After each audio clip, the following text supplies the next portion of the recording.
여러분 안녕하십니까? 제21대 국회의원 선거 화성시 갑선거구 후보자 토론회 진행을 맡은 장성근입니다. 전국 지방자치단체 중 가장 빠르게 발전하고 있는 화성시는 많은 현안에 직면해 있습니다. 특히 도농복합의 화성시 갑 지역은 무한한 잠재력을 지닌 곳으로 수건사업 등 해결해야 할 과제가 많습니다. 코로나19로 대면 접촉 선거 운동이 어려워짐에 따라 후보자가 유권자와 만날 수 있는 기회도 줄었습니다.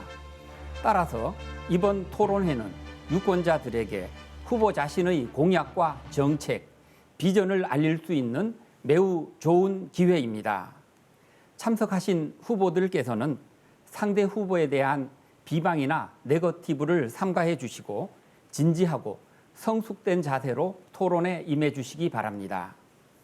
화성시 갑선거구 후보자 토론회는 화성시 선거방송토론위원회 주관으로 공직선거법 제82조의 2 규정에 따른 초청 기준으로 후보들을 모셨으며 자리 배정은 사전 추첨에 의해 결정되었음을 알려드립니다. 그럼 추첨된 순서에 따라 후보들을 차례로 소개해 드리겠습니다. 기호 2번 미래통합당 최영근 후보입니다. 안녕하십니까. 기호 2번 미래통합당 화성시갑 국회의원 후보 최영근입니다. 기호 1번 더불어민주당 송옥주 후보입니다. 안녕하세요. 더불어민주당 화성갑 국회의원 후보 기호 1번 송옥주입니다. 기호 9번 무소속 김용 후보입니다. 경제가 우선입니다. 일이 되게 하는 정치인 기호 9번 무소속 후보 김용입니다. 반갑습니다. 토론에 앞서 간단하게 진행 순서를 안내해 드리겠습니다.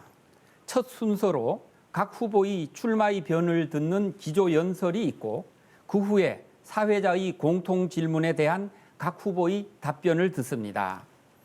다음으로 후보자의 공약 발표를 듣고 그 공약 내용에 대한 검증을 위해 후보 상호 간 질문과 답변, 보충 질문과 보충 답변을 진행하겠습니다. 공약 분야에 대한 토론 후에는 각 후보를 상대로 한 개별 질문과 답변, 다른 후보의 보충 질문 순서가 있고 각 후보의 마무리 발언을 끝으로 토론회를 마치게 됩니다. 각각의 순서별로 답변 시간이 정해져 있습니다. 제한 시간을 넘어가면 10초 지나 마이크가 자동으로 꺼집니다. 토론의 공정성을 위해 발언 시간을 꼭 지켜주시기 바랍니다. 자, 그럼 새 후보의 기조 연설을 시작으로 본격적인 토론에 들어가겠습니다. 주어진 시간은 2분입니다. 자, 첫 번째로 최영근 후보 시작하시겠습니까? 만나는 시민마다 절규들을 합니다. 숨이 막힌다, 내일이 없다고요. 흔히들 문재인 정권을 사무오무 정권이라고 합니다. 무능, 무염치, 무법, 무사과, 무책임이라고 합니다. 문제는 경제입니다. 걱정스럽습니다. 코로나19 사태로 중소상인, 농업인, 기업인들이 힘들어합니다. 코로나19 사태가 정리가 되면 실업자가 200만이 쏟아진다는 보고도 있습니다. 문재인 정권은 찔끔찔끔 코로나 구제 대책을 내놓고 있습니다. 실업수당 50만 원, 구직수당, 휴직수당. 저희 미래통합당은 실질적인 해고가 없이 노동자들이, 중소상인들이 살아갈 수 있도록 100조 원의 재원을 준비를 했습니다. 그래서 즉각적이고 실질적인 그러한 구제 조치를 하겠다는 말씀을 꼭 드리겠습니다. 제가 2005년부터 10년까지 화성시장을 재직했습니다. 황무지 화성시를 여야 이념 세대 없이 단합을 해서 전국 성장, 인재, 복지 1위 도시를 만들었습니다. 제가 물러난 후 특히 화성시갑은 버려진 땅으로 인구가 작다고 농촌이라고 해서 방치되었습니다. 그대로 스톱되었습니다. 여러분, 미래통합당에 과반수 의석을 주십시오. 그래야 견제를 하고 저희 미래통합당도 대한민국도 변합니다. 여러분의 한 표 소중합니다. 감사합니다. 송옥주 후보 시작하시죠. 존경하는 화성갑 시민 여러분, 안녕하세요. 저는 더불어민주당 화성갑 국회의원 후보 기호 1번 송옥주입니다. 요즘 코로나19로 인해 많이 힘드시죠? 아이고, 이 국난을 극복하기 위해서 많은 시민들과 국민들 그리고 의료 봉사분들께서 헌신해 주셔서 상당히 감사드리고 존경스러운 마음입니다. 이러한 지혜와 국난을 극복하는 함께하는 마음이 이번 총선에 반드시 반영되어야 한다고 생각을 합니다. 이번 4.15 총선 매우 중요합니다. 화성갑의 경우에는 낙후되고 공서 불균형 발전으로 인해 많은 걱정과 우려가 되는 부분들이 있는데 이런 부분들을 해소하기 위해서는 정말로 정치를 하고 민생을 챙기고 주민과 함께할 수 있는 그런 정치인이 필요합니다. 반드시 생활 정치를 실현하고 함께할 수 있는 정치인을 선택해주는 지혜가 필요합니다. 또한 문재인 정부에 있어서도 성공을 기를 수 있는 상당히 중요한 기회입니다. 현 정부의 미래와 대한민국의 미래를 가늠할 수 있는 중요한 척도가 되는 부분입니다. 코로나19 상당히 위기를 잘 극복하고 있습니다. 알겠지만 외신에서도 코로나19에 대한 대한민국의 대응에 대해 극찬을 하고 솔선수범하고 그런 부분들을 따르고 지금 많이 받아들이고 있습니다. 이거 제가 좀 많이 그랬네요. 계속할까요? 네, 죄송합니다. 예, 이번 4.15 총선은 정권에 대한 심판이 아닙니다. 지역 일꾼을 뽑는 그런 심판이고요. 또 그런 선택입니다. 이번에 반드시 더불어민주당 기호 1번 송옥주 후보를 선택해 주시고 화성갑의 발전과 문재인 정부의 성공 그리고 개혁 정책을 반드시 뒷받침할 수 있도록 적극적으로 지원해 주시기 바라겠습니다. 4월 15일 투표 반드시 해주시고요. 시간이 안 되시면 4월 10일과 11일 사전투표에 반드시 찍어주시기 바라겠습니다. 고맙습니다. 김용 후보 순서입니다. 사랑하는 화성 시민 여러분, 기호 9번 무소속 후보 김용입니다. 군공항 화성 이전 반드시 막아내겠습니다. 그리고 대통령 산하에 서부권 지속발전위원회를 만들어 대한민국 최고의 경제를 이끌어갈 수 있는 견인차 화성 경제도약의 중심지로 만들어내겠습니다. 여러분, 여야가 없습니다. 경제가 우선입니다. 지금 코로나 사태로 우리 시민 모두의 안녕이 위협받고 있는 이때에 여야는 정쟁에만 몰두하고 있는 듯합니다. 이제 우리는 달라져야 됩니다. 서민 경제를 지켜내고 그리고 소상공인 피해 방지를 위해서 여야 없이 전방위적으로 우리는 슬기롭게 대처해야 된다고 생각합니다. 그런데 시민 여러분, 국민 여러분 어떻습니까? 대한민국 공동체에 뭔가 비상등이 켜졌다고 하는 생각을 지울 수 없으실 겁니다. 왜 그럴까요? 정치인들이 가슴속에 권력만 품고 있어서 그렇습니다. 가슴속에 이제는 시민을 품어야 됩니다. 헌법 1조 2항에 있듯이 시민이 우리의 주인입니다. 이제 정쟁 다툼을 그만하고 시민을 위해서 정치인이 무엇을 해야 될지 우리는 손잡고 고민해야 됩니다. 저 무소속 후보 김용, 시민 중심의 새로운 정치를 열겠습니다. 노무현 대통령 비서실 시민사회 수석실에서 근무했고 그리고 혁신 수석실에서 근무했습니다. 시민만 보고 묵묵히 가겠습니다. 그리고 화성을 발전시킬 보관을 가지고 있습니다. 맥킨지가 얘기한 세계 10대 도시로 발전하기 위해서는 수원군공항 반드시 막아내야 되겠죠. 그리고 상하이를 능가하는 동북아 최고의 혁신 DNA를 갖춘 도시로 만들어 나가겠습니다. 시민 여러분, 무소속 후보 기호 9번 김용과 함께 해 주십시오. 반드시 여러분과 함께 화성의 경제발전 이루어내고 오직 시민중심주의의 정치를 실현하도록 하겠습니다. 감사합니다. 세 분 후보들의 기조연설 잘 들었습니다. 이번에는 사회자의 공통 질문에 대한 각 후보의 의견을 들어보겠습니다. 질문을 잘 들으시고 정해진 순서에 따라 답변하시면 됩니다. 답변 시간은 1분 30초입니다. 자, 첫 번째 질문은 감염병 전파 예방을 위한 방역 문제 및 중장기적 보건 환경 대책에 관한 내용인데요.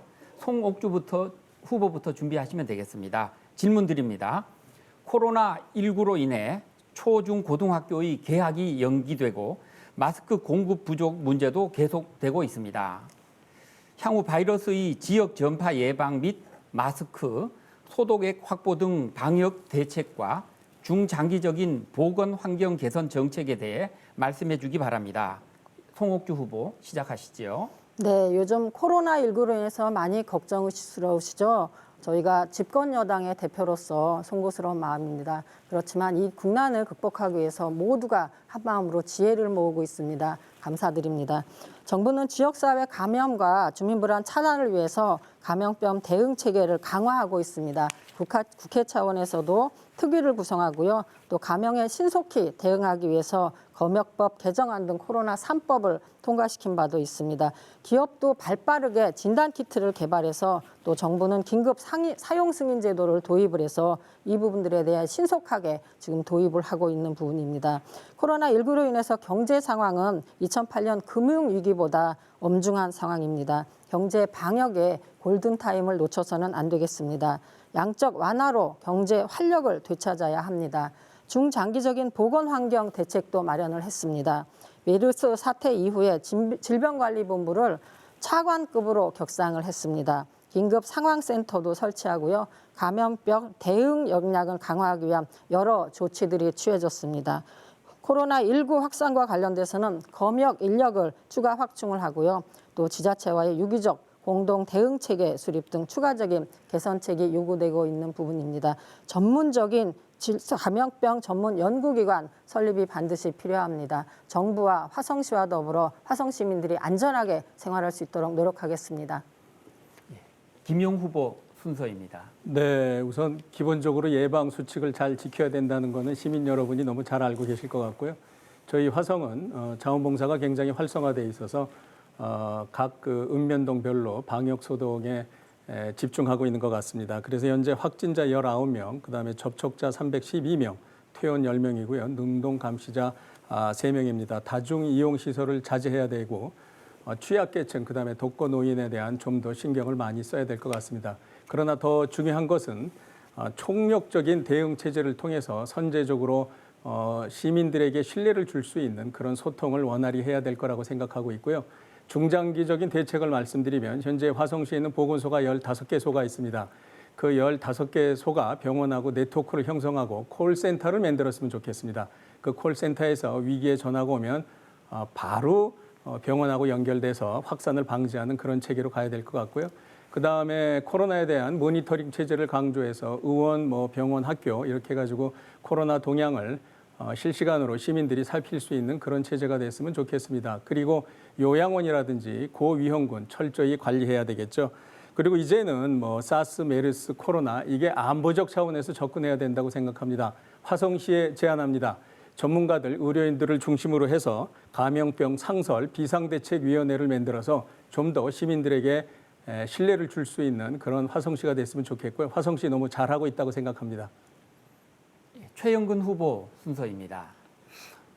먼저 우리 코로나19 사태로 가장 고생했던 우리 의료인 여러분, 공무원 여러분, 자원봉사단체 여러분 진심으로 감사드립니다. 그래서 저희 화성시는 다른 지역보다도 청정지역으로 큰 문제 없이 이 위기를 극복하고 있습니다. 제가 공직과 화성시장을 하면서 느낀 게 우리 공직사회나 정부는 대개 일이 터지고 나서 사후 조치는 잘합니다. 즉 예방에 문제가 있다 이런 측면에서 굉장히 안타깝고요. 현재 방역 대책에 여러 가지 수칙을 지킨다든가 이동 경로를 파악하고 감염자 지정 관리제를 택하는 것도 좋습니다. 그런데 가장 큰 것은 예방입니다. 이번에 코로나19로 가장 안타까웠던 것은 중국에서 시작되는데 원천적으로 봉쇄를 못해서 오히려 중소기업들이 이런 말을 합니다. 수출을 중국으로 하려고 하는데 한국 제품에 코로나가 묻어올까 봐 수출을 금지한다고 합니다. 마스크를 타려고 줄을 서면서도 저는 안타까움을 느꼈습니다. 무엇보다도 경제나 외교보다는 생명이 소중하다는 측면에서 원천적 조치를 취하고요. 꼭 예방 조치로 해야 될 게 코로나 백신을 꼭 먼저 개발을 해야 되겠습니다. 그리고 예비비를 꼭 고정해서 코로나에 대비해서 사용하도록 그렇게 해야 되겠습니다. 예, 새 후보의 첫 번째 질문에 대한 답변 잘 들었습니다. 이번에는 고령화 대책에 관한 내용입니다. 김용 후보부터 준비하시면 되겠고요. 네. 질문 내용입니다. 네. 저출산과 노령화로 인한 생산 가능 인구의 감소로 청장년층의 노인 부양 부담이 가중될 것으로 전망됩니다. 또한 핵가족화 등으로 노인 가족 돌봄이 어렵고 한정된 예산과 인력으로는 독거 노인의 안전관리, 고독사 예방 등 위기 대처에 한계가 있습니다. 고령화 시대에 대비한 노인 요양원 등 장기 요양 서비스 개선과 독거 노인 지역사회 돌봄 등에 대해 어떠한 대책이 있는지 후보께서는 답변해 주기 바랍니다. 네, 선진국으로 갈수록 복지 예산이 굉장히 늘어나는 게 추세고요. 현재 그 독거 노인 수가 2017년 통계하면 135만 명인데 그 중에 35만 명이 빈곤층입니다. 세상에 나이 들어가지 않는 사람이 어디 있겠습니까? 근데 나이 들면 외롭잖아요. 외로우니까 돌봄이 잘 이루어져야 되겠죠. 근데 우리 화성시는 자원봉사센터를 비롯해서 자원봉사가 굉장히 발달이 되어 있습니다. 그러나 그것 말고도 부족한 거를 국가나 시나 경기도가 잘 메꿔야 되는데 일단은 그 장기 요양 보험에 그 돌봄 서비스를 받을 수 있는 걸 좀 추가해가지고요. 이분들이 인간 존엄이라고 하는 차원에서 양질의 서비스를 받을 수 있었으면 좋겠고요. 제가 국회에 간다면 아마 난방비가 겨울에 한 5만 원 나오는 것 같은데 그걸 좀 더 좀 상향 조정했으면 좋겠습니다. 저번에 독거 노인을 찾아가서 인사를 드리고 손을 잡아주셨더니 손이 따뜻하길래 어머님 빨리 일어나셔야 됩니다. 그랬더니 그 다음날 바로 병원에 가셨다 그렇습니다. 외롭죠? 우리 실버 노인들. 그래서 실버 공공주택을 좀 확대했으면 좋겠고요. 그리고 그 정으로 살아갈 수 있는 시대를 좀 만들어야 되겠는데 우리의 의식 구조가 좀 바뀌어야 된다고 생각합니다. 노인들을 돌보는 게 청장년층에 너무 부담이 된다고 생각하지 말고 우리 경제가 자꾸 이노베이션 하면서 생산성을 증가하면 우리가 이걸 메꿀 수 있다고 생각하고 있고요. 그리고 그 재가 방문 시스템도 장기적으로 갖췄으면 좋겠다고 하는 생각을 가지고 있습니다. 그리고 화성갑은 도농 복합 도시이기 때문에 그 노인들을 그러니까 그 어르신들을 위한 예, 발언 시간이 종료됐습니다. 그렇습니까? 다음 기회에 예. 활용해 주시고요. 다음은 최영근 후보 답변하시죠. 어르신 문제는 화성시장을 했었고요. 경기도청에 노인 관련 업무를 해서 아마 전국 최초로 일을 많이 했습니다. 무엇보다도 저희 부모님 문제가 개인의 문제가 아니라고 저는 생각합니다. 그러니까 국가의 문제다. 공공 요양 서비스 체계가 돼야 된다. 그래서 저는 시장 때 모든 동네 마을회관부터 지었습니다. 자식들, 외부에 나가 있는 자식들 걱정하지 말고 어르신들끼리 모여서 같이 생활해라. 또 하나가 저희가 대학병원에 중풍 치료 관련되는 대학병원 설립을 준비를 했었고요. 공공요양 서비스가 되려고 하면 국가가 하는 일을 지금 사설 요양원에서 하고 있습니다. 이 요양원에 대해서도 지원을 많이 해야 된다고 생각하고요. 안전사회 참여, 어르신들의 생활 습관을 관리하는 그런 시스템이 되어야 됩니다. 다행스럽게 일부는 부족하지만 요양보호사 제도, 주간보호센터가 잘 돼 있습니다. 앞으로 특히 어르신들이 시골 출신 어르신들은 단체 생활을 못 하십니다. 그래서 사회적 분리감에 대한 집단 프로그램, 오락 프로그램, 각종 자원봉사센터와 연결된 그런 봉사 체계가 돼야 됩니다. 결국은 국가의 문제다. 공공 서비스 운영 체계를 정립을 해야 된다는 차원에서 앞으로 국가에서 큰 일을 해야 된다고 생각하고 저도 국회 가서 그 일을 먼저 하겠습니다. 송옥주 후보 순서입니다. 네, 화성이 젊은 도시이긴 한데 특히 화성갑의 경우에는 어르신 인구가 상당히 많습니다. 그래서 이 고령화 시대에 대비한 노인 정책과 관련된 부분들은 특별히 중요하다는 생각입니다. 저희 문재인 정부에서는 문재인 케어를 지속 확대해서 병원비 부담이 지금 경감되고 있습니다. 국민 부담이 큰 선택 진료비를 폐지를 했고요. 또 2, 3인실에서 건강보험을 적용하게끔 했습니다. MRI 검사 비용을 70% 경감을 했고요. 치매국가 책임제도 구현을 했습니다. 또 아시겠지만 어르신들의 임플란트라든지 틀니와 관련돼서도 비용 부담을 줄였습니다. 또 기초연금을 월 30만 원으로 확대를 했고요. 내년에는 소득 하위 70% 어르신까지 혜택이 확대됩니다. 독거노인에 대한 지역사회 돌봄 대책도 지금 마련을 하고 있습니다. 노인 주거환경 개선을 위해서 노인 복지주택을 20개 지역에 2,000호 이상을 공급할 계획입니다. 또 마을마다 실버복지관을 통합복지서비스시설로 지금 전환할 계획입니다. 또 화성시에서도 어르신을 모시기 위한 다양한 정책들을 하고 있습니다. 만 80세 이상의 어르신들에게 월 3만 원씩 장수수당을 지급하고 있고요. 경로 효친의 건전한 가족제도 정착을 위해서 5만 원씩 효도수당도 지급을 하고 있습니다. 앞으로 어르신들을 위해서 정부와 또 국회의원 차원에서 또 화성시와 협조를 해서 화성갑의 어르신들이 좀 더 안전하고 행복하게 살 수 있도록 열심히 노력하겠습니다. 예, 이번 세 번째 공통 질문은 양육 지원 및 환경 개선 대책에 관한 내용인데요. 순서는 최영근 후보부터 시작되겠습니다. 양육과 관련한 여러 정책이 있지만 출산 장려금이나 육아휴직 활성화 등은 근본적인 대안이 되기 어렵습니다. 자녀를 마음 놓고 맡기기 위해서는 열악한 어린이집 보육교사의 처우 개선과 국공립 어린이집 및 유치원 확대가 필요하다는 의견이 많습니다.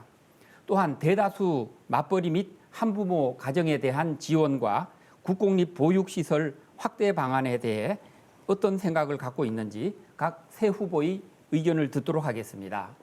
최영근 후보 시작해 주시죠.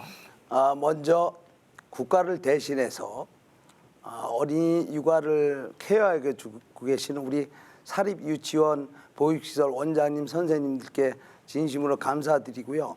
제가 시장직에 물러나고 나서부터 너무나 많은 어려움, 죄인 취급을 받고 있다 그래서 가슴이 아팠습니다. 앞으로 개선하도록 노력을 하겠다는 말씀을 드리고요. 무엇보다도 맞벌이 여성의 육아, 부부의 공통 문제입니다. 거점 어린이집이 저는 필요하다고 보고요. 또한 24시간 어린이집도 필요하다고 봅니다. 특히 프로그램에 대한 무상 공급이 필요하고요. 양육 환경 개선을 위해서는 이제는 아이들을 돌보는 게 여자의 문제가 아닙니다. 그래서 남자도 아버지 육아 학교나 교육 유급 휴가를 처리하는 독박 육아 방지 센터가 필요하다고 보고요. 친정어머니가 가리키고 시집 보내고 나서도 억지로 손주를 봅니다. 그래서 친정어머니 서비스 제도는 어떤가? 그래서 친정어머니에게도 돈을 드리고 양육수당, 기타를 드릴 수 있는 그런 체계가 됐으면 좋겠습니다. 그래서 자식 때문에 손자 때문에 육아 스트레스가 받지 않나. 그래서 그걸 해소할 수 있는 그런 친정 엄마 서비스 제도를 제안합니다. 예, 송옥주 후보 순서입니다. 네, 한 아이를 키우기 위해서는 온 동네가 나서야 된다는 그런 말이 있습니다. 그만큼 우리 아이들을 꼼꼼히 잘 살피고 한 아이도 소외되지 않게끔 하는 정책을 펼칠 필요가 있다는 생각이 듭니다. 우선 맞벌이 부부 등과 관련된 지원 대책과 관련돼서는요, 학교와 마을이 아이를 함께 돌보는 온종일 돌봄 체계를 구축할 필요가 있겠습니다. 지역사회의 협력 모델을 확산하겠습니다. 또한 안전한 아이 돌봄 서비스 질 제고와 아이 돌봄 및 채용 검증 그리고 또 교육을 강화할 필요가 있겠고요. 또 아이 돌봄 지원 정책 기본 계획도 수립을 해서 아이 돌봄 서비스의 실태 조사도 필요한 부분들이 있겠습니다. 아이 돌봄 서비스를 내실화하고요. 그것을 개선하기 위해서 적극적으로 노력할 필요가 있겠습니다. 양육 환경도 개선할 필요가 있는데요. 어린이집이나 유치원 시설 간의 격차가 좀 심한 부분이 있습니다. 이를 해소하고요. 또 영유아들이 양질의 교육과 보육 서비스를 받을 수 있도록 환경을 개선하고자 합니다. 유보격차 해소 종합대책을 마련할 계획입니다. 그 로드맵에 따라서 단계적으로 이 부분을 해소할 계획입니다. 지역 사회 내에 시간제 보육시설을 확충할 필요가 있겠습니다. 가정 양육을 선택한 부모의 자녀 양육 부담도 경감시킬 필요가 있겠습니다. 양육과 관련돼서는 국가의 시책이기도 하지만 또 시정부하고의 협조도 많이 필요합니다. 화성시에서 양육수당과 보육료를 지급을 하는데요. 좀 더 현실적으로 상향할 필요가 있겠습니다. 김용 후보 순서입니다. 네, 시민 여러분, 2019년도 학계 출산율이 0.88명으로요. 세계에서 가장 낮습니다. 그런데 2018년도 한국보건사회연구원의 조사에 보면요. 왜 출산을 꺼리냐면 사회적 환경이 뒷받침되지 않기 때문이죠. 그래서 일단 단독 양모에 대해서는 우리가 그 주거 불안을 해소하고 교육과 직업의 기회에 제한을 받지 않도록 국회 가면 반드시 입법 활동을 하도록 하겠습니다. 그리고 우리 경제가 더 성장하기 위해서는 맞벌이 부부에 대한 대우를 잘해야 되는데요. 그러기 위해서는 국공립 유치원을 확대하고 또한 그 민간 유치원에 대해서도 동질적으로 시나 경기도에서 대우를 했으면 좋겠다는 생각을 갖고 있습니다. 그리고 우리 화성갑에는 공공임대주택이 많은데요. 여기 생활 SOC 사업이라고 해서 공공임대주택이 생활문화, 여가 공간으로 아이들과 함께 할 수 있는 그러한 주말에 함께 할 수 있는 그런 공간으로 만들어 나가도록 하겠습니다. 아이돌봄 그 시설은 현재 동탄에 하나, 봉담에 하나 아주 모범적인 게 있습니다. 그 영유아와 부모가 함께 이용할 수 있는 아이자람 꿈터라는 게 있는데요. 여기 보면 육아 상담도 해주고 장난감, 도서도 제공하고 있습니다. 근데 아직 화성갑에는 없는데요. 국회의원이 된다면 이 놀이 프로그램을 화성갑에 적극적으로 보급하도록 그렇게 노력하겠습니다. 맞벌이 부부 여러분, 기운 내시기 바랍니다. 감사합니다. 이번에는 후보자의 공약을 들어보는 순서입니다. 공약 발표 후 나머지 두 후보께서는 공약을 발표한 후보자에게 검증을 위한 두 번의 질문을 해주시기 바랍니다. 공약 발표 시간은 3분입니다. 나머지 두 후보자의 질문 시간은 첫 번째 질문 때는 1분이고 두 번째 질문 때는 30초가 되겠습니다. 질문에 대한 답변 시간은 모두 1분 30초입니다. 자, 공약 송옥주 후보부터 시작해 주시기 바랍니다. 네, 첫 번째 공약은 복합 환승센터를 건립하겠습니다. 화성갑 지역은 교통이 가장 취약합니다. 지난 10년간 화성시 인구는 2배로 커졌고요. 인구 증가율은 전국의 1위 도시로 성장을 했습니다. 이에 따라 도로 교통량은 전국 평균보다 2배에서 4배가 높았지만 2011년부터 18년 7년간 도로 포장은 8%에 불과할 정도입니다. 화성 서부 지역의 교통이 매우 취약한 상황입니다. 신안산선과 신분당선을 향남까지 연장하는 것을 기본으로 해서요. 서해선 향남역을 환승역으로 바꾸고 그것에 복합 환승센터를 설립하도록 하겠습니다. 서해안 관광특구 지정도 추진하겠습니다. 화성 갑 지역은 천혜의 자원을 품고 있습니다. 관광산업의 보고인데요. 또 한 해 동안 화성을 찾는 관광객 수가 300만 명이 넘습니다. 근데 이 300만 명이 넘기는 하지만 이분들이 체류하는 시간은 2시간에서 4시간 30분밖에 되지 않습니다. 그 이유를 봤더니 화성의 관광지를 하나로 묶을 프로그램, 패키지 상품이 없다고 그런 시스템이 부재되어 있다라는 판단이 들었습니다. 관광객이 묵을 수 있는 제대로 된 숙박단지를 조성할 필요가 있겠습니다. 서해안 관광특구 지정을 추진을 해서요. 화성갑을 발전시키도록 하겠습니다. 화성에는 공공의료시설이 많이 부족합니다. 지금 코로나19로 인해서 많이 위기 상황에 있는데 그런 부분 때문에 주민분들이 더욱더 불안해하시는 것 같습니다. 향남의 공공의료원 설립을 추진을 하겠습니다. 인구 23만 명의 화성갑 지역에 만일의 사태에 대비한 300병상 이상의 대형 종합병원이 없다는 부분들은 심각한 상황이라고 보겠습니다. 화성의 교육 국제화 특구를 추진을 하겠습니다. 화성은 전국 최고로 젊은 도시 중에 하나이고요. 아이들이 높은 수준의 교육을 받기를 원하고요. 또 그중에 외국어 교육에 대한 열기가 높습니다. 또 화성갑에는 외국인 노동자라든지 다문화 가족도 많습니다. 이 두 가지를 연결을 해서 화성의 교육 국제화 특구를 추진을 하면요. 다문화 가족의 교육 문제도 해결할 수 있고요. 더불어 외국어 교육에 대한 열망을 담은 교육 국제화 특구 지정을 추진을 하면 적합한 공약이라고 생각을 합니다. 화성에는 다양한 문화시설이 부족합니다. 체육시설도 부족하고요. 또 청소년 시설도 부족해서 많은 어머니들과 아이들이 불편해하고 계십니다. 읍면동별로 문화복지시설을 확충을 하겠습니다. 문화시설을 생활을 즐기고 가고 싶은 곳, 살고 싶은 곳으로 만들겠습니다. 향남의 국민체육센터 건립을 발판으로 삼아서요. 읍면동별로 체육시설을 확충하겠습니다. 주민들의 교육과 문화생활을 누릴 수 있는 이음터를 확충해갈 계획입니다. 청소년들을 위한 수련관과 공연장도 만들 계획입니다. 화성을 살만한 도시 그리고 꼭 살고 싶은 도시로 만들겠습니다. 고맙습니다. 예, 송옥주 후보의 공약에 대한 다른 두 후보의 질문을 이어가겠습니다. 김용 후보부터 시작하시겠습니까? 네, 우리 존경하는 송옥주 후보님 교육에 대해서 관심이 많으신 것 같습니다. 그죠? 그 국제화 교육 특구라고 하셨나요? 네, 교육국제화특구. 아, 교육국제화특구. 그 뭐 어떻게 실현하실 생각을 가지고 계세요? 좀 더 부연 설명을 하면 좋을 것 같네요. 화성에서. 네. 그 지금 화성에는 알겠지만 다문화 가족이나 또 이주 그 외국인 노동자들이 많습니다. 그분들의 자원과 재량을 충분히 활용을 해서 교육기구라든지 아니면 센터를 설립한 후에 그 지역에 있는 아동들과 연결해서 외국어 교육을 할 수 있고요. 또 아이들뿐만 아니라 부모님들도 계십니다. 그분들이 다양한 언어를 소지하고 있는 재량이 있는 특기가 있는 분들인데요. 그분들과 지역 주민과 학생들을 연결해서 교육 특구화하고 또 교육기관을 설립할 계획입니다. 네, 잘 됐으면 좋겠습니다. 네. 한 번 더 질문할 수 있는데 안 하시겠습니까? 아, 네, 너무 설명 잘 들었습니다. 지금. 네. 예, 다음은 최영근 후보 질문해 주시죠. 네, 존경하는 우리 송옥주 후보께서 신분당선을 상남위로 해서 위입하신다고 했는데 그 민주당에서 수원시 후보가 예비타당성을 통과됐다고 굉장히 홍보를 하셨습니다. 경기대학교에서 호매실동까지 일부만 복선이고 일부는 단선이거든요. 단선을 가지고 어떻게 봉담을 해서 화성을 유입할 수 있는지 이건 너무 선거 때만 되면 예비타당성이라는 이름으로 홍보성을 위한 그런 사업이 아닌가.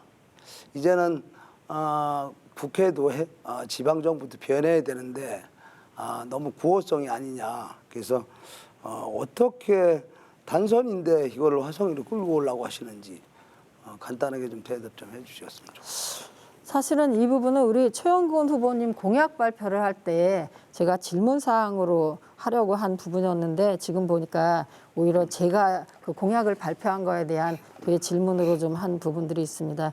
이 신분당선 사업과 관련돼서는 2003년에 복선으로 예비 타당성이 통과한 사업이긴 한데 현 여당이 복선을 단선으로 변경을 했다라고 이렇게 주장을 한 부분인 거죠. 예, 그렇습니다. 근데 이게 복선으로 할 경우에 예비 타당성을 통과한 부분이 아닙니다. 이 부분들을 보니까 이명박 박근혜 정부 때 복선으로 할 때 예비 타당성이 지금 통과가 못 돼서 그걸 단선으로 조정한 후에 예비 타당성이 지금 통과가 된 부분인 거고요. 그래서 지금 홈의 실력까지 지금 연결이 된 부분입니다. 그러니까 이게 단선이어서 안 되고 복선이어서 안 되는 게 아니고 예비 타당성을 통과하기 위해서 복선을 단선으로 한 거는 과거 정부의 일이다라고 답변을 드리겠습니다. 보충 질문. 예. 이 계획은 제가 화성시장 때부터 거무줄 교통망이로 했던 게 모든 후보들이 다 인근 지역도 써먹고 있습니다. 예비 타당성의 문제점을 얘기하는 게 아니고 단선일 때는 차가 왔다가 다시 가야 되고 기다리는 것도 많고 그래서 타시군까지가 힘들지 않는 측면에서 효율성을 말씀드리는 거거든요. 네. 단선 갖고 어떻게 화성을 끌어들일 수 있냐. 그래서 2003년도에 언제까지 뭐 남 탓하는 게 아니고 실질적으로 도입을 하려면 복선으로 해야 된다. 이거에 대해서 어떻게 생각하시는지. 아니, 지금 단선으로 해서 예비 타당성을 통과해서 홈의 실력으로 하는 거고요. 복선으로 확장하는 부분들은 그 추후의 문제인 거고 지금 우리 존경하는 최영근 후보님께서 말씀하신 향남까지의 연장, 봉담이나 향남까지의 연장과 관련된 부분은 지금 예비 타당성 조사라든지 복선이나 단선에 대한 부분들이 아직 설계나 계획은 되어 있지 않습니다. 이게 정말로 화성갑 지역에 봉담과 향남에 있는 주민들에 대한 교통망을 확충하기 위한 부분이라고 하면 여야 없이 여기 계신 모든 정치인들과 또 화성시와 관계된 모든 부분들이 한 마음으로 이 부분들을 적극적으로 추진할 필요가 있겠습니다. 예, 이번에는 김용 후보의 공약을 듣고 같은 방식으로 질문과 네. 보충 질문을 주고받는 순서를 제 갖겠습니다. 공약에 전제 조건이 있습니다. 군공항 화성 이전을 반드시 막아내서요. 이 서부권이 대한민국 경제의 견인차 역할을 한 중심지이기 때문에 대통령 산하에 서부권 지속발전위원회를 만들어서 전문가, 정치인, 경제인 그리고 시민단체, 시민들이 함께하는 새로운 로컬 거버넌스의 모델을 만들자 하는 게 제 보관이고요. 그래서 우리가 지혜를 모아가지고 경제 도약을 하자는 겁니다. 여러분, 군공항 화성 이전이 왜 막아져야 될까요? 우리는 전쟁을 원하지 않고 평화를 원합니다. 평화가 돼야 경제가 활성화되는 겁니다. 여러분 도표를 보십시오. 이쪽이 그 해병대 사령부가 있고 군공항 이전 후보지가 이쪽 화성입니다. 이쪽에 평택기지가 있습니다. 여기서부터 여기까지 18km, 7km, 10km입니다. 여기 만약 군공항이 이전된다면 여러분들 어떻게 되겠어요? 맥켄지가 얘기한 세계 10대 도시로 갈 수 있을까요? 절대 못 갑니다. 이 위로 인천공항으로 가고 있는 16개의 민간 노선이 있습니다. 그러면 이 안에 샌드위치로 된 게 향남, 바람, 양감, 정남, 우정, 조함 다 일로 들어갑니다. 만약 비행기가 바로 이 위로 뜨게 된다면은 뭐 정남, 송산, 마도 이로 말할 수가 없겠죠. 여러분, 대한민국 최고의 잠재력을 가진 땅이라고 우리 사회자님도 얘기하셨는데 바로 수원 군공항이 화성으로 이전돼서는 안 되는 이유입니다. 그래서 이런 전제 조건 속에 그렇다면은 맥킨지가 얘기한 세계 10대 도시로 가기 위해서 저희는 그 화성갑에 저는 경제와 인간과 그리고 환경이 조화를 이루는 컬처 이코노믹스 그리고 에코 이코노믹스의 최적지라고 생각하고 있습니다. 과연 그 옛날 우리 당성엔 가장 먼저 그 삼국시대 보면은 근초고왕이 이쪽을 장악하면서 동북아의 지배 세력으로 등장했고요. 그 다음에 장수왕 마지막으로 진흥왕입니다. 여러분 그래서 상하이를 능가하는 동북아 최고의 도시를 한번 만들어보자. 그리고 혁신 DNA를 가지고 있는 화성을 만들어보자는 겁니다. 물론 제 자신이 전문가는 아닙니다만 저는 그래서 동북아의 최대 벤처밸리를 조성했으면 좋겠다는 겁니다. 이것이 이루어지도록 노력했으면 좋겠습니다. 그러나 국회의원이 돼서 대통령 산하의 서부권 지속발전위원회가 만들어진다면 전문가들하고 상의를 하고 싶고요. 바로 본격적인 경제 도약을 위해서는 이쪽이 평화지대로 가야 된다는 말씀을 드리고 싶습니다. 그리고 중요한 거는 선진국 같은 경우에는 학교에서 노동교육을 가르칩니다. 근데 저희는 기아자동차 또 현대가 있는데요. 노동인권문화센터를 통해서 다문화 여성, 기타 소외계층들이 여기서 노동의 중요성을 공부할 수 있는 그런 쪽으로 됐으면 좋겠고요. 그다음에 첨단 자동차 종합벨트를 조성할 생각을 가지고 있습니다. 그리고 그린벨트 문제는 자연녹지 공간을 확보하고 그동안 주민들의 재산권을 너무나 많이 침해했기 때문에 전짐적으로 좀 해소되는 방향으로 갔으면 좋겠고요. 그리고 주민들이 원하는 송산 국제 테마파크 조기 착공이 이루어져야 될 것 같습니다. 그리고 저희는 도농 복합 도시라 현재 팜밸리라는 개념으로 중국에서 상당히 많이 적용하고 있는데요. 도농 복합 도시에 맞게 팜밸리를 조성하는 그런 아이디어를 갖고 있습니다. 그래서 결국은 우리 화성이 젊은이와 아이들이 돌아오는 발언 시간이 다 네, 됐고요. 네, 네. 나중에 기회가 있을 겁니다. 알겠습니다. 최영근 후보 질문해 주시기 바랍니다. 제가 제일 좋아하는 정치 후배 김영우 후보입니다.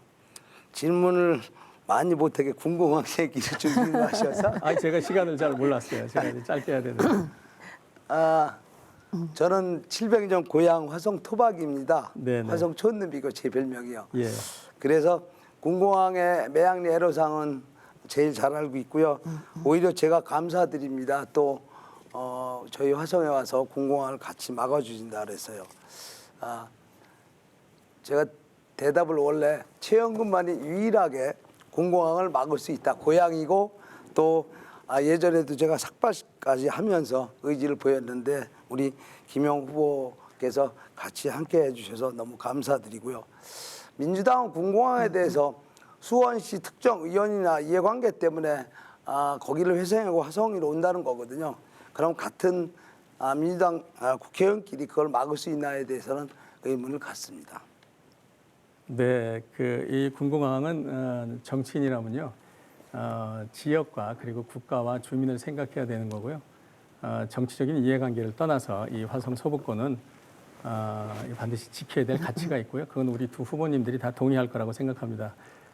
제가 많이 부족하지만 또 여기 있는 세 분 후보님들이 다 군공항 이전을 막는 데는 찬성을 하고 계시기 때문에요.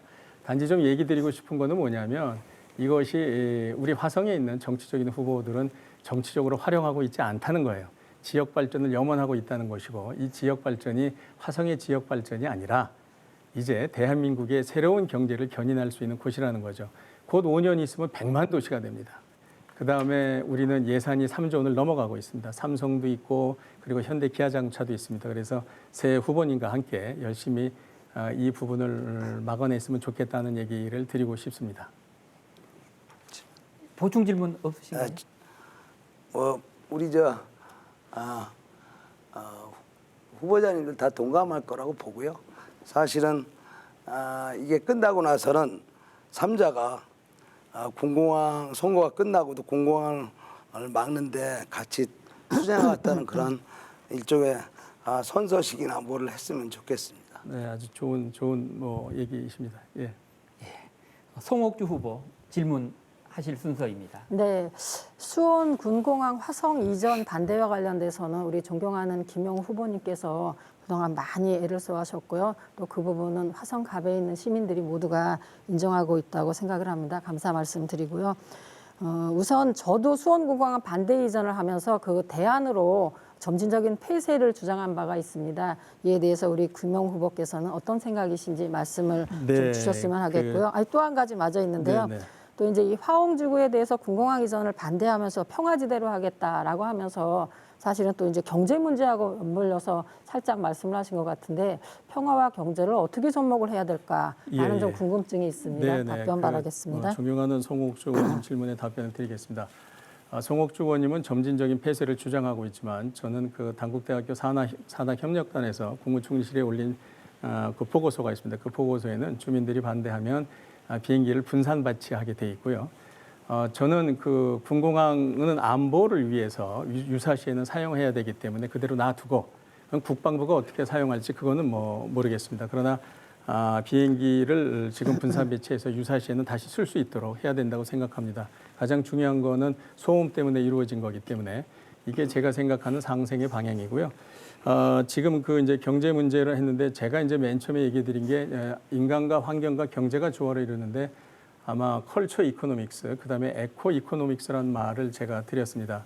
아마 우리 그 송옥주 후보님께서 화성호 습지를 남사로 등재하기 위해서 많이 노력을 하신 걸로 알고 있고요. 그런 의미에서는 상당히 존경스럽고 그리고 컬처 이코노믹스는 이제 서해안 관광 특구를 지정하신다고 했는데 이런 쪽으로 해서 우리가 좀 더 구상을 해야 되겠고요. 당성, 그다음에 남양도부, 그다음에 저희는 아주 문화적인 보고입니다. 그래서 IMF 때 저희가 위기를 극복하기 위해서 제시했던 게 컬처 이코노믹스인데요. 여기가 바로 컬처 이코노믹스의 최적지라고 생각합니다. 그래서 그 지난 정부의 개발하고는 좀 다르게 디지털적인 그 혁신 DNA 그리고 트랜스포메이션 DNA 이런 거를 확충할 수 있는 그런 혁신적인 벤처밸리로 경제를 도약시켜야 될 것 같습니다. 네.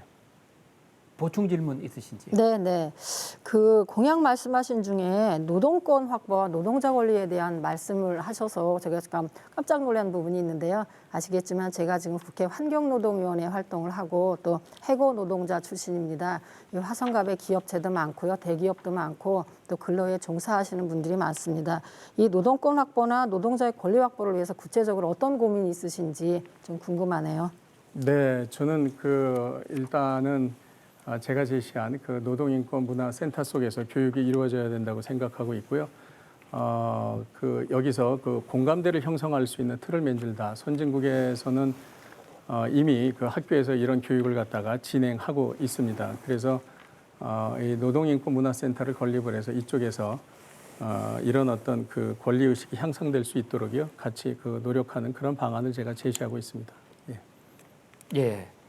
이제 최영근 후보의 순서입니다. 공약 발표 시작하시죠. 2005년부터 10년까지 화성시장을 재임했습니다. 저는 100대 주요 공약을 했는데 90%를 공약을 달성했습니다. 중앙정치, 지방정부 다 확 변해야 됩니다. 말의 잔치, 선동의 잔치. 이제는 정치인은 결과로 말을 해야 된다고 생각합니다. 90% 공약 이행률 아마 중앙정치도 변화시킬 겁니다. 다행스럽게 시장에 재임했던 분들이 국회의원 후보가 많이 되셨어요. 많이 당선되셔서 좋은 모임을 가지고 이제는 정치가 국민 행복 시대입니다. 민생 생활 정치를 해야 됩니다. 시장은 화성의 곳곳을 알고 대안을 제시할 수 있습니다. 제가 비록 흑수저지만 대기업도 다니고 공직도 해고 행정고시도 붙고 정치도 해보고 기업도 해봐서 많은 분야에 대해서 경험도 쌓았습니다. 특히 중앙정치 또 중앙정부와 후배들하고도 네트워크가 돼서 해결을 가장 많이 할 수 있다고 봅니다. 공약 짧은 시간이기 때문에 공보물하고 공약집을 좀 참고해 주시고요. 결국은 화성갑이 저 시장을 그만두고 정체됐습니다. 버려진 땅 너무 안타깝습니다. 변질되고 중단된 게 태반입니다. 크게 자족도시가 되려면 인프라 일자리 창출인데요. 거미줄 교통망 우리 두 후보님이 되게 공약이 비슷하십니다. 저도 철도, 신안산선, 신분당선 문제점 우리 송 후보하고도 공감을 했기 때문에 같이 최대한 빨리 유입해야겠다는 말씀을 드리고요. 제가 지방정부 최초로 서울에 기숙사 장학관을 고려대 쪽하고 서울대 사당동에 지었습니다. 그런데 이대나 신천 쪽을 못했습니다. 장학관 하나를 꼭 더 하겠다는 말씀드리고요. 대학병원 문제도 공감을 하시네요. 제가 시장 때 동탄에 한림대병원하고 샹랑권역에 하나, 남양 송산그린시티 하나 했었는데 하나도 시작이 안 됐습니다. 이것도 너무 안타깝고요. 보육 문제 너무 죄인 취급받는다. 이거에 대해서 전면적으로 제가 체계 검토를 할 겁니다. 그다음 중요한 게 일자리 창출입니다. 아까 말씀드렸죠. 코로나19 이후에 아마 200만 실업 대란이 생길 겁니다. 중장년층도 미래가 없습니다. 우리가 왜 정치합니까? 먹고 살자고 하는 거거든요. 일자리 창출, 저 거미줄 공약으로 다 돼 있습니다. 요트포트 산업, 유니버스 스튜디오, 화성 종합타운 다 일자리와 상관 있는 건데 다 중단됐습니다. 꼭 당선돼서 중앙에 가서 큰 역할, 또 지방정부도 같이 역할하도록 노력을 하겠습니다. 감사합니다. 송옥주 후보 질문하시죠. 네네, 우리 존경하는 최영근 후보님께서 신분당선 연장과 관련된 공약을 주요 공약으로 말씀하셨는데요. 그 내용 중에 호매실에서 기아자동차 화성호까지 연장하는 것이 예비 타당성이 통과되었다라는 부분들이 지금 공약집에 있는 거로 알고 있습니다. 근데 제가 확인을 해보니까요, 이 예비 타당성을 통과한 사실이 없습니다. 이 사업은 철도 사업의 가장 기초 단계인 국가 철도망 구축 계획에도 반영되지 못한 사항인데 어떻게 이게 예비 타당성을 통과했다라고 선거 공보집에 게시가 되었는지 좀 궁금해서 여쭙겠습니다. 그거는 잘못 이해를 하셨는데 수원시에서 호매실동까지 예비 타당성을 통과했다는 그 내용입니다. 저는 그 시장 때 지금 공약을 다 했습니다. 그래서 언제 수원 호매실까지 오나 그걸 기다렸습니다. 그런데 그런 문제점이 있다는 말씀, 단선을 복선화해서 우리 같이 하자. 결국은 추진력, 행정력입니다. 참 안타까운 게 가평하고 양주 같은 작은 도시도 전철이 있습니다. 우리 화성시는 없어요. 결국은 행정을 아니냐 추진력이라고 생각을 하는데 제가 서동탄역에 동탄역을 만드는 한 800억 들더라고요. 시에서 반을 부담했습니다. 국가는 절대 안 해줍니다. 그런데 아직 동탄까지도 안 끌어오고 있고요. 세솔동 비롯해서 안산에서 오는 것도 원래 20년 안에 다 제가 추진하려고 했던 건데 1km당 1,000억이면 됩니다. 모르시더라고요. 그래서 행정을 아는 사람이 필요하다. 의지 추진력이 필요하다는 말씀을 드리겠습니다. 보충 질문. 네네. 근데 이제 저희가 정치를 하는 부분들은 주민들과 국민들에게 책임을 보여주는 부분, 신뢰를 보여주는 부분이라고 생각합니다. 그래서 제가 뭐 오해를 했는지는 모르는데요. 내용을 보면 신분당선, 호매실동, 봉담, 팔탄, 향남, 장안우정, 기아, 청년신도시인 화성호까지 해서 본 사업은 2003년도 복선으로 이미 예비 타당성을 통과한 사업이나 라고 이렇게 적시가 되어 있습니다. 그래서 우리 최 후보님께서 이 부분을 혹시라도 약간 과장해서 표현을 한 게 아닌가 싶은데 어떻게 생각하시나요? 그건 아까 말한 대로 수원시 민주당 후보가 한 얘기입니다. 그거는. 저희는 앞으로 봉단까지 올라가려면 예비 타당성 단성 갖고 자랑하지 말고 꼭 복선화를 같이 하자. 그런 취지입니다. 이번엔 김용 후보 질문할 수 있습니다. 네, 저기 화성시는 서울시만한 크기이기 때문에 병원이 너무나 중요하고요.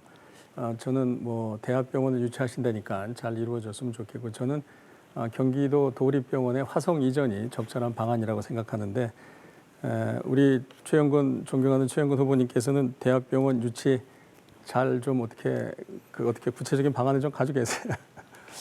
제가 한림대병원을 유치했습니다. 정치는 그냥 결과를 보여주시면 되죠. 네. 대학병원 정도 유치하려면 30만 시민이 돼야 됩니다. 송산그리스티가 15만이니까 인근 하면 30만 되고요. 샹랑권도요. 방법이 두 가지입니다. 전에 보니까 2년 전에 민주당 후보가 대학병원을 어떻게 설립합니까? 그 얘기를 하더라고요. 시장 때 LH가 신도시를 많이 그렸습니다. 이익을 많이 남깁니다. 그래서 당신들이 신도시를 했을 때 이익을 남겼을 때는 인구가 유입되면서 뭐 교육, 복지, 병원이 필요하지 않냐 그래서 땅을 화성시의 기부 체납이나 아니면 민간의 기부 체납 비슷하게 역할을 할 수 있게 좀 달라 했어요. 대학병원을 지으려면 대학이 땅값이 없습니다. 그러니까 화성시나 LH 땅에 건물만 들여서 병원을 지으면 되고요. 20년 후에 기부 체납하면 됩니다. 그럼 20년이면 너무 억울하니까 대개 통상적으로 50년 그다음에 운영권을 줍니다. 그럼 대학병원 서로 다 오려고 합니다. 도립병원 제가 보기에도 필요하다고 보는데 그래도 아직까지 시민들한테는 시립 도립에 대해서는 시설이나 이런 게 좀 열악하다고 생각해서 충분히 화성은 120만 신도시가 돼서 동탄을 비롯해서 샹남권, 남양권의 대학병원 거기다 중풍 치매 장애아동에 관련되는 대학병원이 꼭 왔으면 좋겠습니다. 제가 꼭 이건 하겠습니다. 보충 질문 하실 수 있습니다. 네, 새 후보가 뭐 화성 서부권에 종합병원을 유치한다는 건 다 동의하는 것 같습니다. 방법의 차이가 있지만 잘 이루어졌으면 좋겠고요. 또 다 힘을 합쳐서 시민들을 위해서 좋은 일이라면 대학병원 유치하는데 힘을 합쳐서 방법에 좀 차이가 있지만 결국은 수렴돼서 좋은 결과로 갈 수 있다고 생각합니다. 네, 잘 들었습니다. 예, 그러면 이제 각 후보의 공약과 실천 계획에 대한 순서는 마무리하겠습니다. 이번은 사회자의 각 후보별 개별 질문 순서입니다. 후보의 답변에 대해 나머지 후보들의 질문이 또 이어지겠습니다. 사회자 질문에 대한 답변 시간은 1분 30초고 보충 질문은 1분이고 보충 답변은 1분 30초입니다. 자, 첫 번째 김용 후보에게 부여된 질문입니다. 대중교통 활성화 방안인데요. 화성시는 도농복합 도시로 지역별 대중교통 격차가 큰 상황입니다. 또한 서울시 면적보다 넓지만 버스 노선이 부족해 주민들이 불편을 겪고 있습니다. 대중교통 확충 및 이용 활성화를 위한 효과적인 정책은 무엇이며 동서 지역 간 노선, 광역버스 노선 증설을 위해 어떤 대책이 필요하다고 생각하는지 대답해 주기 바랍니다. 이 광역버스 노선 증설은 현재 화성시가 철도 노선도 부족하고요. 지역역 변의 한계로 서울로 이동하는데 이제 광역버스 의존도가 굉장히 높은데요. 이게 이제 서울시의 버스 진입 총량제에 의해서 사실은 많이 브레이크가 걸려 있는 것 같습니다. 그런데 현재 지금 화성시가 145억 원의 예산으로 2022년까지 광역 급행버스, 또 직행버스, 그다음에 출퇴근 전세버스 투입 등 여러 가지 목표를 통해 가지고 광역버스 확충에 나서고 있고요. 잘 운영되고 있다고 생각합니다. 그다음에 이제 광역버스를 좀 더 확충하는 것 이외에 철도 노선이라든지 이런 것이 많이 확충이 돼야 되겠죠. 아까 이제 두 후보님께서 얘기들을 많이 해주셨기 때문에 저도 또 제 나름대로 대안을 가지고 있습니다만 저는 뭐 신분당선이 아니라 분당 수인선을 갖다가 끌어들여서 해병대역 향남 이렇게 오는 걸 생각하고 있고요. 그다음에 오산까지 와 있는 트램이 이제 화성 서부권 그 문화나 이제 경제 특구로 가기 위해서는 그 트램이 철도에 비해서 6분의 1밖에 비용이 들지 않는데 그것이 서해안을 순환하는 그런 트램 노선을 신설하는 게 어떨까 하는 그런 생각을 가지고 있습니다. 네. 최영근 후보 질문할 수 있습니다. 김영 후보께서 제 고향인 화성을 저 이상으로 아마 속속들이 알고 계시고 그래서 너무 감사드리고요. 트램은 동탄에서부터 오산이라 너무 멀어서 앞으로 정치 같이 하게 되실 거 아닙니까? 세 분이 전철하고 대중교통 문제를 좀 우선순위로 두시고 트램은 나중에 좀 같이 하셨으면 네, 그렇게 하겠습니다. 당부를 드리겠습니다. 네, 그렇게 하겠습니다. 송옥주 후보 질문 하시죠. 예, 이 화성갑의 경우에는 지역도 넓고요. 또 교통 취약 계층도 상당히 많은 부분들이 있습니다. 그래서 대중교통망을 확충할 부분들이 절실한 부분들이 있고요. 또 광역버스 노선도 증설할 필요가 있겠습니다. 이 화성갑의 지역에는 다양한 대안이 마련되어 있긴 한데 또 보면은 저희가 버스 공영제 부분을 적극적으로 도입하거나 검토할 필요가 있지 않을까 하는 생각이 드는데요. 지금 김용 후보는 무소속 후보이신데 만약에 국회의원이 되신다고 그러면 이 화성시와 관련된 버스 공영제 관련된 부분들을 어떻게 협력할 것인지 좀 여쭙겠습니다. 일단은 제가 뭐 무소속 후보이긴 한데 결국은 이제 시라든지 이런 관계에서 이제 집행력이 있느냐 하는 그런 건데요. 제가 당선되면은 그 주민들의 공익을 위한 거는 시도 적극적으로 협조할 거라고 생각을 하고요. 또 주민들이 원하는 거면 또 제가 무소속이든 그다음에 또 뭐 더불어민주당이든 자유한국당이든 이렇게 분리한다면은 또 지역의 발전이 있겠습니까? 그때 또 송옥주 의원님 많이 좀 도와주시죠. 뭐 제가 당선된다고 하니까 기쁘네요. 그때 좀 많이 좀 도와주십시오. 네, 잘 부탁드리겠습니다. 예. 예, 이번엔 최영근 후보에게 드리는 질문입니다. 코로나19로 인한 중소기업 지원 및 기업 환경 개선 방안인데요. 화성시의 기업체 수는 수년간 꾸준히 증가해 오고 있었으나 최근 코로나19로 인해 지역 경제가 침체되었고 실직자도 많아진 상황입니다.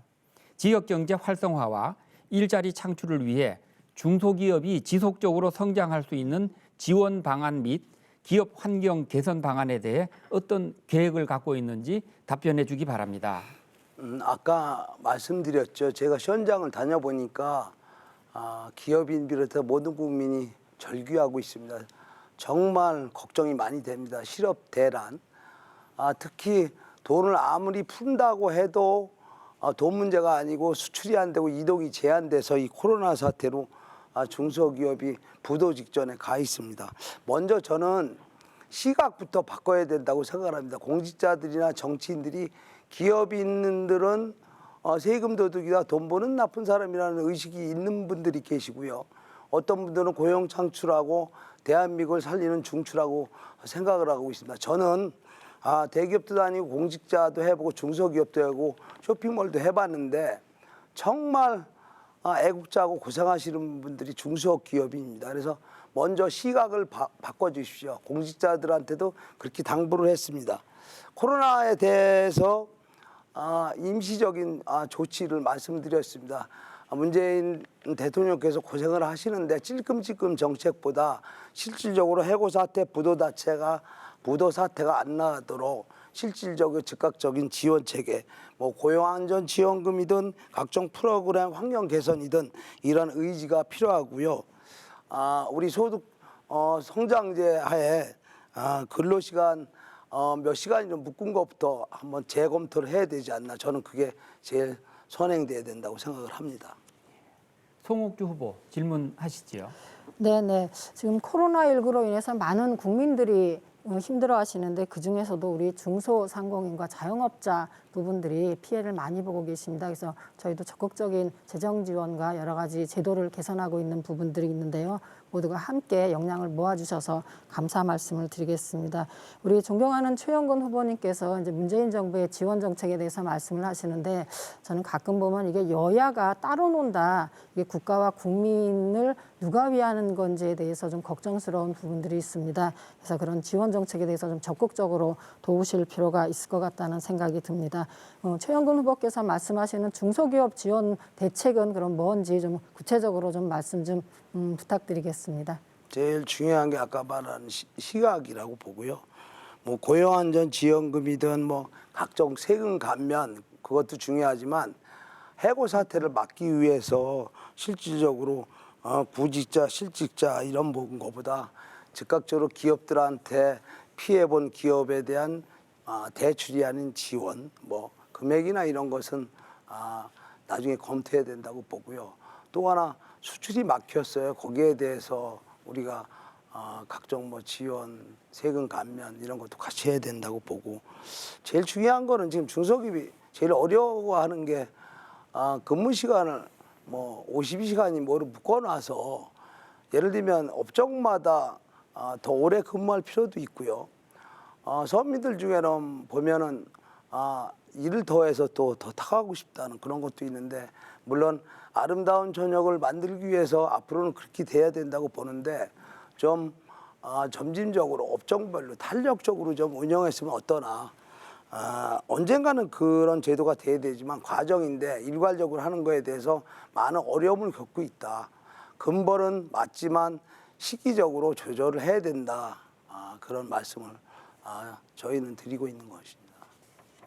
김용 후보 질문하시겠습니까? 네, 이번에 그 경제 위기는요 밑으로부터 이렇게 금이 가는 경제 위기입니다. IMF나 또 2008년 금융위기와는 아주 성격이 틀립니다.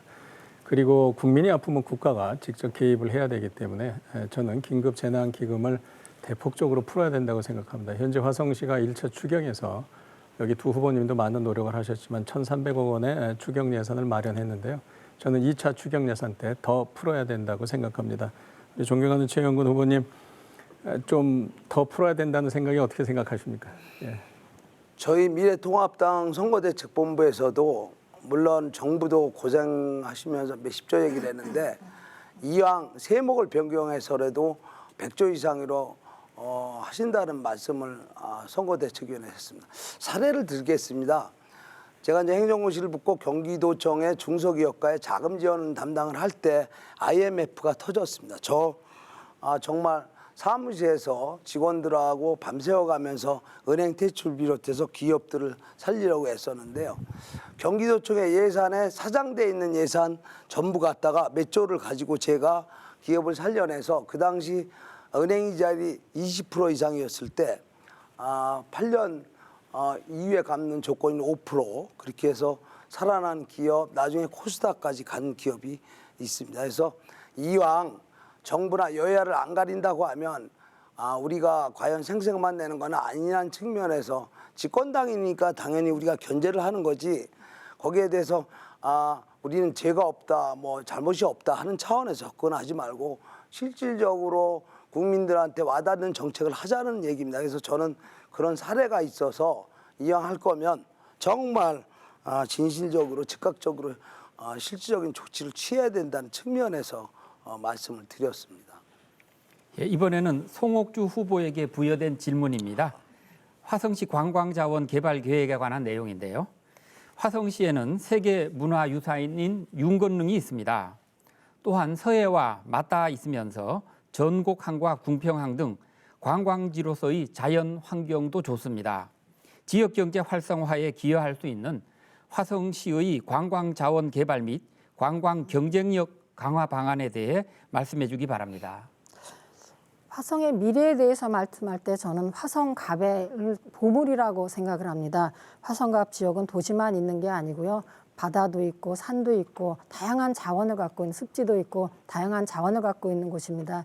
잘 꿰서 보물을 잘 보살필 필요가 있겠습니다. 화성시의 관광자원 개발 계획을 저는 세 곳으로 나눠서 추진을 하고 있습니다. 제부도 전곡항, 궁평항 등이 포함된 해양체험과 휴양 관광 권역을 단기 과제로 삼고 있습니다. 3년 이내에 조성이 완료되는 사업인 거고요. 제부 바닷길에 해상 케이블카를 설립을 하고요. 또 제부도 바닷길에 관광 기반 구축 사업을 추진할 계획입니다.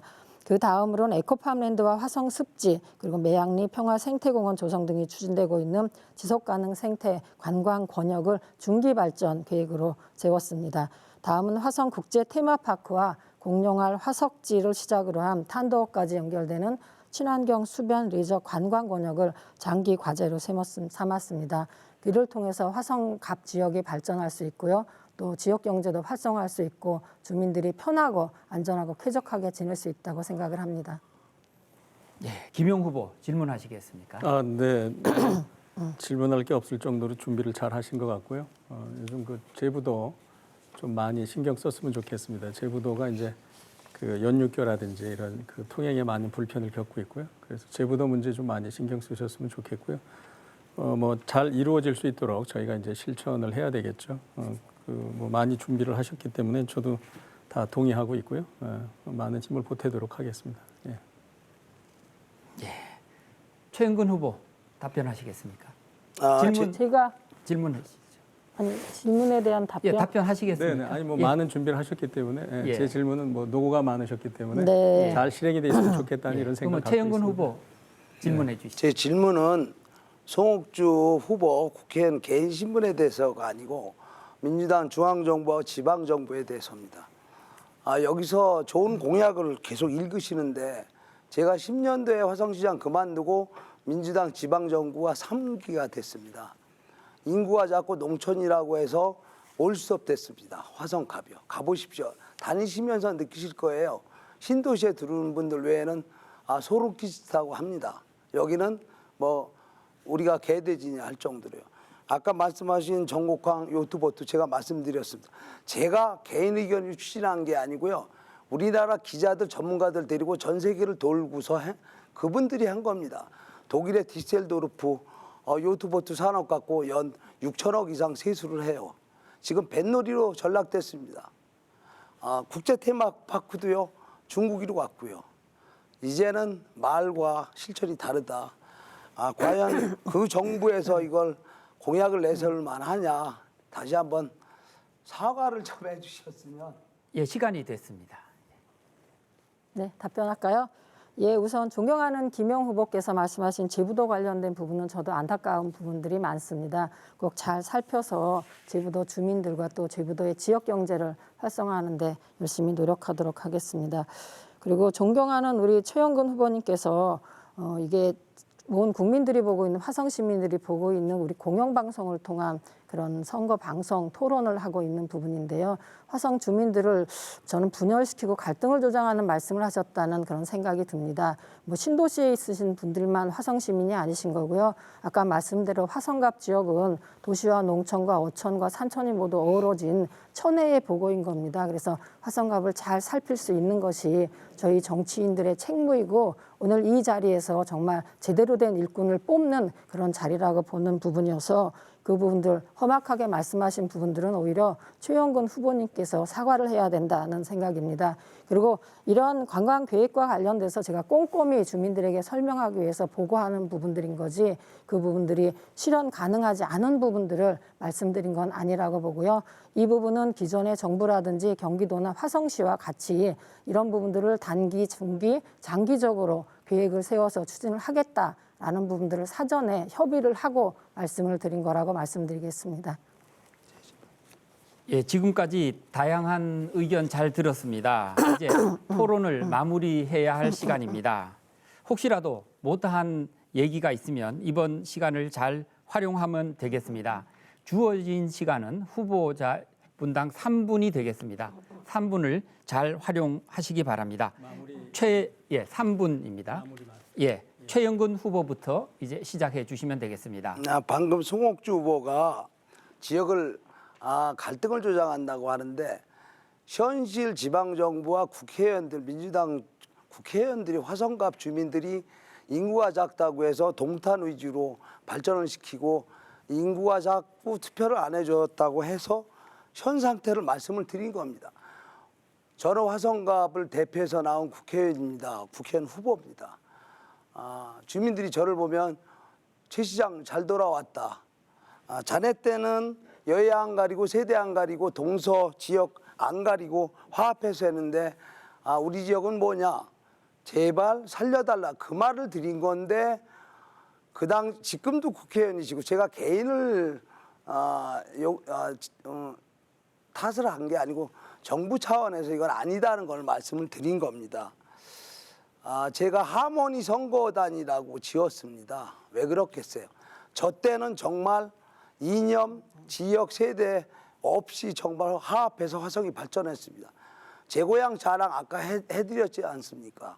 정말 대단한 도시인데 지금 저 때 성장 인구가 늘어난다고 해서 전국 1위 성장 얘기하지만 가보십시오. 다 중부위로 하고 중단되고 변질되고 철도 얘기가 제 이후로도 15년, 20년 다 될 게 아무것도 안 돼 있는데 또 반복되는 얘기를 하니까 정치는 말로서가 아니고 결과를 보여달라는 거고 송옥주 의원도 공약에 맨날 붙어 있으신 말이 힘 있는 여당이니까 힘 있으실 때 같이 해달라는 말씀입니다. 화성 시민 여러분, 저는 화성갑에서 태어난 화성 촌놈입니다. 제 고향을 사랑합니다. 하모니 선거단 붙인 이유대로 다 화합해서 제 고향 화성갑 아니 화성시 전체가 전국에 제일 가는 복지도시, 성장도시, 인재도시가 됐으면 좋겠습니다. 새는 좌우 날개로 날아야 된다는 말 많이 하십니다. 평범한 진리인데 왜 안 될까요? 언제까지 우리가 속아야 됩니까? 정신 고를 때 말보다는 결과를 보십시오. 과거를 보십시오. 저는 그거를 공약 이행률 90%로 보여줬습니다. 이번 선거요. 저희 미래통합당도 확 변해야 됩니다. 집권여당도 확 변해야 됩니다. 그러려고 하면 일방적인 독주가 독재, 폭정이 아닌 정말 견제 세력이 돼야 됩니다. 그래서 균형이 돼야 됩니다. 우리 김영 후보 같은 무소속 후보 어떤 탄압을 받은지 모르지만 저런 분도 국회도 들어가야 된다고 생각합니다. 시장도 돼야 된다고 생각합니다. 일반적 독주는 잘못하면 줄서기만 됩니다. 섬뜩합니다. 감사합니다. 예, 다음은 송옥주 후보 마무리 발언해 주시지요. 네, 존경하는 화성갑 주민 여러분, 오늘 토론회 잘 보셨습니까? 저희가 이런저런 공약과 지역 현안을 말씀드렸는데요. 사실은 화성갑 지역은 이거 이외에도 다양한 민원과 현안들이 많습니다. 그동안 이 어려운 상황에서 지내시냐고 고생 많이 하셨고요.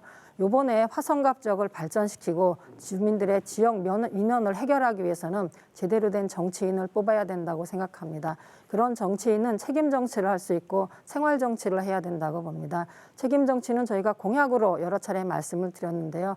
허황된 공약이나 주민들을 현혹할 수 있는 그런 공약이 아니고 실제적으로 정부와 지방정부와 국회의원과 시도의원들이 함께해서 그런 공약을 현실적으로 해결할 수 있는 그런 능력을 갖춘 사람이 필요하고 또 그런 정당이 반드시 선택되어야 된다고 생각을 합니다. 또 한 가지는 생활 정치입니다. 저는 고향인 화성에 내려와서요. 곳곳을 다 찾아다니고 수많은 사람들을 만나 뵈었습니다. 다양한 민원을 청취하고요. 그분들의 민원을 해결한 바가 있습니다. 크고 작은 민원 중에는 아직까지 해결하지 못한 부분들이 있습니다. 일일이 찾아다니면서 주민분들께서 말씀하십니다. 아이고 이런 농촌마을까지 국회의원이 오느냐 말씀을 하시는데요. 그동안 국회의원들이 한 번도 찾아오지 않았습니다. 생활정치가 아닌 중앙정치 위주로 정치를 했다고 생각을 합니다. 화성이 낙후된 원인 중에 하나는 그런 정치인의 책임이 크다고 봅니다. 이번 국회의원 선거 중요합니다. 생활정치와 책임정치를 하고 화성과 화성 주민을 사랑할 수 있는 진정한 정치인을 뽑아야 합니다. 여야의 갈등이 있는 부분들이 아닙니다. 또 정권을 심판할 수 있는 부분들이 아닙니다. 저는 이번 총선의 경우에는 지역 일꾼이 반드시 필요하다는 생각입니다. 그래야 화성 갑 지역이 더욱더 발전할 수 있고요. 주민들이 편안할 수가 있겠습니다. 일부 야당 측에서는 화성시와 관련된 공격을 하고 있습니다. 화성시가 동북권만 신경을 쓰고 서북권에 대해서는 신경을 쓰지 않는다라고 말씀을 하는데요. 사실은 그렇지 않습니다. 화성시 서북권과 관련된 부분도 예산과 정책 지원을 많이 하고 있습니다. 예를 들어서 신안산선 연장과 관련돼서 그 부분들이 기본적인 설비 비용은 600억이 들고요. 운영비까지 포함하면 1,000억 가까이 드는 부분이 있습니다. 그걸 국회의원인 저 혼자 추진하는 부분들이 아닙니다. 화성시와 같이 타당성 용역도 조사를 하고요. 그 부분들에 대한 현실 타당성도 검토를 하고 있는 부분인 거고 가능하다고 말씀을 하셔서 저희가 공약을 추진하고 있는 부분입니다. 그런 부분들을 동서 갈등과 정치적인 이해 목적을 가지고 공세를 취하는 건 맞지 않다고 봅니다. 이번 4.15 총선 중요합니다. 다들 현명한 선택, 지혜로운 선택을 해주시고요. 꼭 화성 발전을 위해서 적임자인 기호 1번 송옥주를 선택해 주시기 바라겠습니다. 고맙습니다. 김용 후보 마무리 발언해 주시죠. 네, 사랑하는 화성 시민 여러분, 무소속 기호 9번 김용입니다. 오직 제 마음속에는 시민만 품고 가겠습니다. 시민 여러분 어떠십니까? 최근에 여러 가지 사회적 현상과 정치적 현상을 보면 대한민국에 뭔가 모르게 비상등이 켜졌다. 이대로 가면 안 된다라고 하는 그런 동의를 많이 하실 겁니다. 그것은 여러분 모두가 대한민국을 사랑하기 때문이고 화성시를 사랑하기 때문이라고 합니다. 저는 정치인들이 가져야 될 기본적인 자세로 가슴속에 군림하려고 그러고 오직 권력을 탐하려고 하는 이런 정치 패러다임을 바꿔야 됩니다. 진영 정치 이제는 좀 바꿔야 됩니다. 인물 중심으로 가야 된다고 생각을 하고 있습니다. 저 김용은 2016년도 화성갑에 국회의원 선거에 나와서 낙선하고 줄곧 시민과 함께 해왔습니다. 수원 전투비행장 화성 이전 반대에 앞장서 왔고요. 그리고 산업 폐기물 막는 데 앞장서 왔습니다. 그리고 부영 공공임대아파트 부실화 정상화를 위해서 애써 왔습니다. 많은 시민들이 함께 해주셨고 저는 그때 시민들의 위대한 힘을 발견했습니다. 시민들은 침묵을 지키고 계시지만 결국은 누가 시민을 위하는 사람인지 선택할 수 있다고 저는 생각합니다. 그래서 저는 시민 속에서 정치를 시작하려고 합니다. 제 마지막 정치는 헌법 1조 2항에 있듯이 우리 주권자인 시민에게 평가받고 그리고 중앙정치에 제가 간다면 바로 코로나19 시스템에 대해서 다 잘하고 있지만 그래도 국민에게 낱낱이 우리가 앞으로 어떻게 더 발전해야 될지 낱낱이 알려드리도록 하겠습니다. 그리고 대한민국 위기의 경제 시스템을 잘했다 잘못했다가 아니라 이걸 우리가 어떻게 힘을 합쳐서 상생과 협력으로 갈지 반드시 국회 내에 무소속으로 당선된다면 아마 큰 힘이 실릴 거라고 생각합니다. 그때 국민 경제를 살릴 수 있는 그런 위원회를 만들어서 여야가 같이 손을 잡고 국민을 위할 수 있는 그런 정치에 앞장서도록 하겠습니다. 노무현 대통령 비서실 시민사회 수석실에서 새로운 뉴 거버넌스를 배웠고 혁신 수석실에서 모든 민원을 처리했습니다. 대한민국이 얼마나 중요한 땅이라는 걸 알고 있고 그리고 화성이 대한민국의 새로운 중심으로 도약하는 땅이라는 걸 저는 확신을 갖고 있습니다. 저한테는 신념이 있습니다. 이 기회의 땅에서 큰 꿈을 갖고 있습니다. 화성을 반드시 발전시키겠습니다. 오직 묵묵히 시민만 보고 가겠습니다. 그리고 중앙정치를 바꾸겠습니다. 기초이혼 공천제 폐지하겠습니다. 정당 민주화에 힘쓰겠습니다. 민주당의 민주가 없을 수 있고 자유한국당의 자유도 없고 한국이 없을 수 있습니다. 오직 권력만 있을 수 있습니다. 이제 정당도 반성하고 그리고 우리 정치인도 우리 스스로를 돌봐야 합니다. 서로 손가락질하는 시대는 지났습니다. 이미 시민은 위대합니다. 우리들의 마음속에 시민을 품고 시민과 함께 시민을 보고 저는 묵묵히 가겠습니다.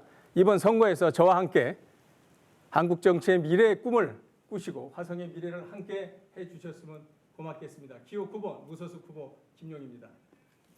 예, 제21대 국회의원 선거 화성시 갑선거구 후보자 토론회의 모든 토론이 끝났습니다. 세 분 후보 모두 고생하셨습니다. 이번 총선은 코로나19로 인한 국가 위기 속에서 치러지는 만큼 안전한 투표 환경 조성에 우리 모두 노력해야겠습니다. 건강을 위해 투표소 오실 땐 반드시 마스크를 착용하시고 앞 사람과 거리 두기 등에 적극적으로 동참해 주시기 바랍니다. 이상으로 화성시 선거방송 토론위원회가 주관한 화성시 갑선거구 후보자 토론회를 모두 마치겠습니다. 시청해 주셔서 감사합니다.